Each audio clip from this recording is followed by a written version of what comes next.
Lisa is a personal trainer and a health coach and a Cranio sacral therapist, and has worked in the fitness industry for over 25 years. And as somebody who's worked in the corporate world, and she's got 2 daughters, she knows the importance of good health for energy. Yeah. She mostly works with ladies in their 40s and beyond, helping them to escape midlife mayhem. Her talk is her personal story and struggle with not feeling good enough, fear of being judged, and surviving a narcissistic relationship. Yeah. The title of her talk is Living Without Judgement. Please welcome to the stage the lovely Lisa Moore.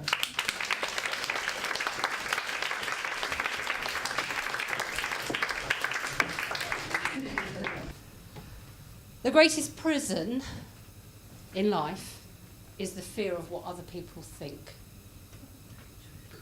I used to suffer with atelophobia. Anybody have any idea what that means? It's the fear of not being good enough. Can anybody relate to that? I'm sure that you can all relate to that. Yeah, everybody. At some point in your life you thought, I'm not good enough. I'm rubbish. It's not me. So I've perfected a very confident facade. And a lot of people who know me and have met me would never ever think that I was shy, anxious, worried, nervous. I'd be like, what are you talking about? But underneath this confident facade, I always had this fear of somebody coming up to me and pointing at me and going, you're a liar, you're a fraud. You don't know what you're talking about, bugger off. And then I would melt like the Wicked Witch of the West in The Wizard of Oz, and I would just disappear, and I would not be around. So when did I realise that this happened to me, that I had this fear of not being enough? So it goes back to when I was 11 years old. I was woken up by my mum one morning, and she said to me, come along, get out of bed, because you've got to do your hair, because the school have been on the phone, and you're going to be made head girl. I should be really proud of that fact, shouldn't I? But I was like, me? Why me? Why am I being picked to be head girl? Because I was never top of the class. I never won the competitions. I was never first in any of the games. That was Margaret Hattersley and Catherine Barnes. I remember their names to this day because they won everything. And I would try really, really hard, and I'd draw the best posters, or so I thought. But it was never me. It was never quite good enough. And then I was made head girl. I was like, why? Why me? Because I'm not good enough. I'd already proved to myself that I was not good enough. And it sowed this seed of, you're a fraud. You're not real. And then I started to worry about what would these girls' parents think about me. And it was all a big joke, and it wasn't real. And I carried on with my life like that, not quite feeling good enough, feeling like a fraud, and always being worried about what other people were thinking about me. I grew up, I got a job, and I would find that in the jobs where I wanted to have a promotion, or I wanted to achieve something, and I'd push myself forward and I'd work hard, I would never get it. It would always be somebody else. But the strange thing was that I would get put forward for things and made to, take promotions and to do projects and jobs. And I never quite understood why, because I wasn't good enough. So of course this fed this whole fuel. It fueled the fire of, well, why me? Everyone's going to realise that I'm not good enough, that I can't do this. Does anybody resonate with what I'm saying? Have you felt like this? Yeah. I didn't realise that everybody else feels like this at times. I thought it was just me. So I bumbled along in life, did quite well, ended up in a very good job, earning a lot of money and feeling like a complete fraud. And every day I would wake up thinking, shit, they're going to find me out today. They're going to find me out today. And this led me to do something that fueled my fire even more. What happened? Got married. Again. I had an affair. So you're all going to judge me now. I had an affair with my boss.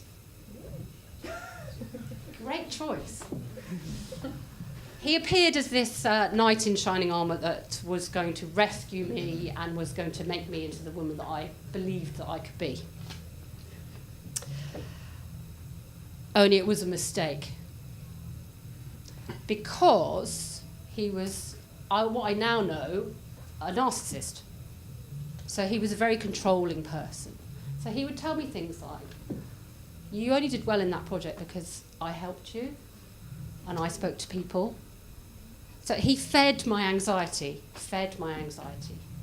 And as the relationship progressed, I would be picked up on my parenting skills.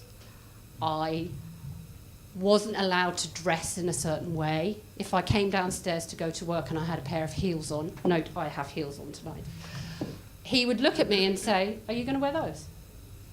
Why do you need to wear those? And all these little things that would fuel my anxiety and my worry about not being good enough, being judged, what people were going to think about me. And I would be told to be ashamed. I lost a lot of friends, and I very, very nearly lost my relationship with my parents and my sister. When you're stuck in that fear of being judged, it holds you back. You're stuck like super glue. It's like the gluiest glue you could ever have. You just can't move. And he made me feel certain things. He made me feel ashamed. He made me feel ridiculous. He made me feel stupid. But you know what I've learned is that nobody can make you feel anything. I chose to feel like that. It was my choice to feel like that. And I felt like that for a long time, and I stayed in that relationship for a long time.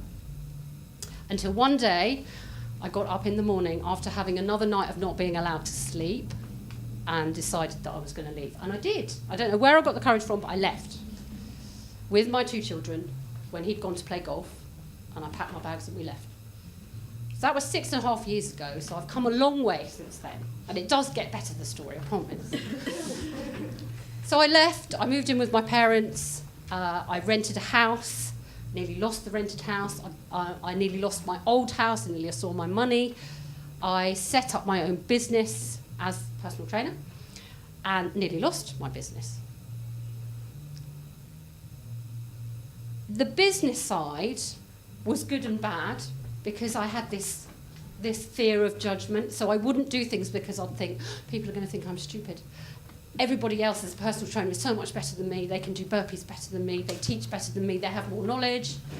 And I'd have fantastic ideas about what I was going to do with my business, and I'd create everything, and then I'd see a Facebook post, or I'd bump into a trainer that I knew, or I'd see something in the newspaper, and then pow, it would just stop me dead, and I just wouldn't do anything. So this fear of being judged held me back. So what changed? What changed was I joined a speakers club. I pushed myself right out of my comfort zone because I decided that I finally needed to use my voice and to be me. So I joined this speakers club. And I have a very good friend who I met at my speakers club. But I could be me. And I decided when I went the first time, I wasn't going to care what anybody thought. I was just going to stand up and I was just going to be me. I was going to be Lisa. And if they didn't like it, then it didn't matter. So that was step 1. Step 2 was I decided to run a charity event called Midlife Mayhem. Where I was going to talk to ladies in their 40s, 50s and 60s who were struggling with menopause, struggling with similar situations to the one that I was in and the one that I had been through, and decided that step 3, I would stand on stage and tell my story and open up completely. Warts and all, I told them everything, which is what I've done to you tonight. Cathartic? Fuck yes, that was really cathartic. And I came away from that evening feeling amazing because I'd finally put it out there and finally allowed everybody to see me bare, naked, how I was. So after that event, I then started to talk to people. I then started to talk about that silly episode of being made head girl, which sounds really ridiculous now. But it was a big thing for me that I didn't realise, I didn't feel I deserved it. I had some coaching, I had some counselling, I read lots of books, I read the badass one about making money, that's really good. And I meditated, I journaled, and I really, really worked on myself. And I would talk to people and I would tell them my story, and what I realised was the more I talked about what had happened to me and how I felt, people didn't laugh at me, they thanked me. And they were really appreciative that I had done that. And so it's led me on to be able to coach and help people with what I've been through. And inspire them.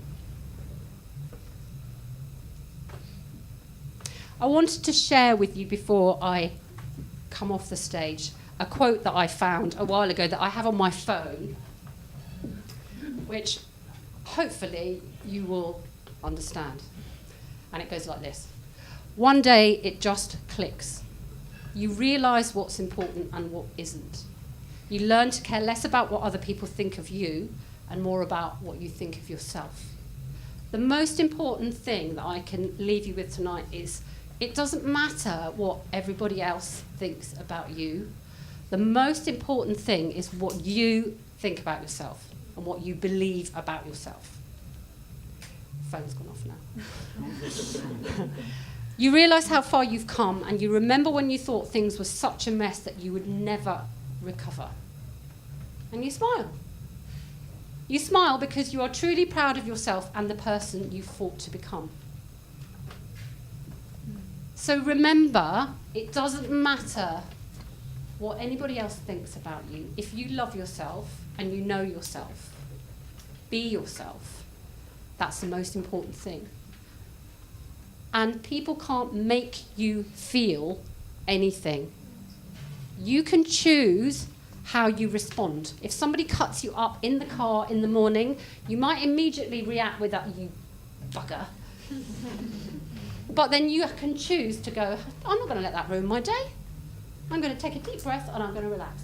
And who knows, that person might be rushing off to hospital because their child's just been run over. You don't know. So you choose how to react. So I stand here tonight as Lisa. I am enough. And all of you are enough too. Thank you very much.